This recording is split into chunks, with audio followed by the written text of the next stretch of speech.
Picture a 22-year-old scrolling through job boards at midnight, caffeine-fueled and increasingly desperate. She finds it, a position practically screaming her name. Entry-level marketing coordinator. Perfect. Then the requirements. 3 to 5 years of experience. The cognitive dissonance hits like a slap. Entry-level, yet somehow requiring half a decade of work she hasn't had the chance to accumulate. Welcome to the modern job market's cruelest paradox.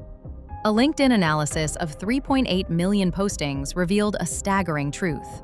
38% of jobs labeled entry-level demand years of prior experience. In manufacturing and software, that figure climbs past 50%. This isn't a quirk, it's a systematic gatekeeping mechanism that's locked an entire generation out of the workforce. The unemployment rate for recent graduates now exceeds the national average by the widest margin in 4 decades.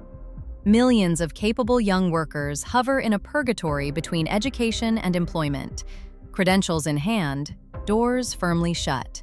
From the post-war boom through the 1970s, corporations operated like apprenticeship factories. 90% of vacancies filled through internal promotion.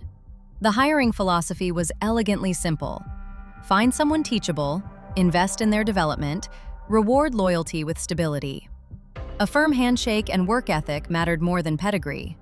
Companies viewed training budgets as investments in their own future infrastructure, not line items to slash. Then the 1980s arrived with a new gospel. Shareholder value became the supreme deity. Harvard Business Review documented the transformation. The retain and reinvest model that built the American middle class surrendered to downsize and distribute. Cutting workers meant boosting stock prices meant executive bonuses. Training programs became casualties of quarterly earnings reports. Why cultivate talent when you can poach it? Why build when you can buy? The entry-level position transformed from launching pad to liability. Indeed and LinkedIn didn't just change where people applied. They fundamentally rewrote the physics of hiring. Before digital platforms, recruitment meant job fairs, newspaper classifieds, actual human beings reviewing actual paper resumes. Geography limited applicant pools. Personal interaction filtered candidates. Now, a single posting generates thousands of applications, an avalanche no human team could possibly evaluate. Enter the applicant tracking system, corporate America's robotic bouncer. Your carefully crafted resume passes through algorithmic judgment before any human eye lands on it. Wrong format? Rejected. Missing keywords? Deleted. Harvard Business School and Accenture found that 88% of employers believe qualified candidates get filtered out by these systems' rigid criteria. For mid-skill positions, 94% admit the same. Companies acknowledge they're rejecting people who could do the job and keep using the software anyway because they have no alternative for managing the deluge. The experience requirement itself became a volume control mechanism. Demand 5 years for an entry position, and you've instantly culled your applicant pool. Never mind that the actual work might be learnable in weeks. The filter serves efficiency, not accuracy. Nearly 80% of American companies now farm out at least one HR function. The recruitment industry's giants, Randstad, ADP, Manpower Group, process millions of placements annually through networks of subcontractors and subsidiary firms. A hiring manager's wish list passes through corporate HR, then to an external agency, possibly to yet another subcontractor, potentially through AI-generated job posting software. By the time it reaches candidates, the original intent has been translated through layers of people who've never done the actual job. Your application reverses this Byzantine journey. ATS screening first, then an interview with a third-party network, perhaps another with internal HR. Only after surviving this gauntlet might you meet someone who'd actually supervise your work. Meanwhile, only 39% of hiring teams receive any interview training whatsoever. The people deciding your fate often lack the preparation to make informed judgments. Something remarkable happened between 2020 and 2025. 43% of middle-skill and 37% of high-skilled jobs dropped their degree requirements entirely. IBM, Google, and Delta now openly prioritize demonstrable abilities over academic credentials. This sounds progressive until you realize what's driving it. Employers discovered that 4 years of higher education no longer guarantees workplace readiness. A 2025 survey captured the fallout.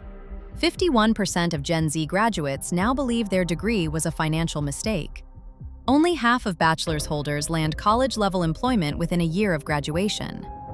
More than half remain underemployed, wielding expensive credentials while working jobs that never required them.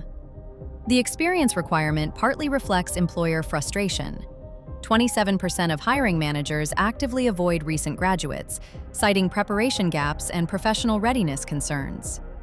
60% of companies terminated at least one new grad in 2024 for underperformance. Automation has begun consuming the very rungs young workers once climbed. In 2023, just 61% of HR leaders were hiring for entry positions, down from 79% the previous year, an 18-point collapse in 12 months. Goldman Sachs estimates 300 million jobs globally face significant AI exposure, with administrative, legal support, and basic technical roles leading the casualty list. Customer service, data entry, scheduling, content production – these were career doorways. Now they're increasingly handled by software that never needs training, never calls in sick, never demands a raise. The World Economic Forum projects 23% of all roles will face disruption within 5 years. The entry points that taught previous generations how offices function, how professional relationships develop, how careers build momentum, many will simply cease to exist.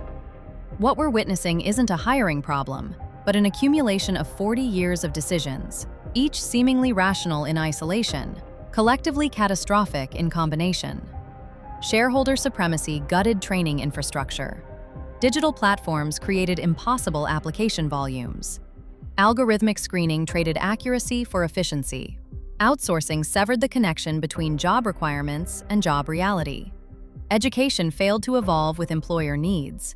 Automation eliminated the learning positions that once existed for their own sake. The entry-level job didn't die. It was dismantled piece by piece, each party optimizing for their narrow interests while collectively destroying the pipeline that supplies their future workforce. Companies will eventually face a talent crisis of their own making, a generation locked out long enough that they've found alternative paths or given up entirely. Until organizations recognize that cultivating workers is cultivating their own futures, millions will remain trapped in this impossible arithmetic, needing experience to gain experience, qualified for positions that don't exist as advertised, standing at the bottom of a ladder with the first 5 rungs removed.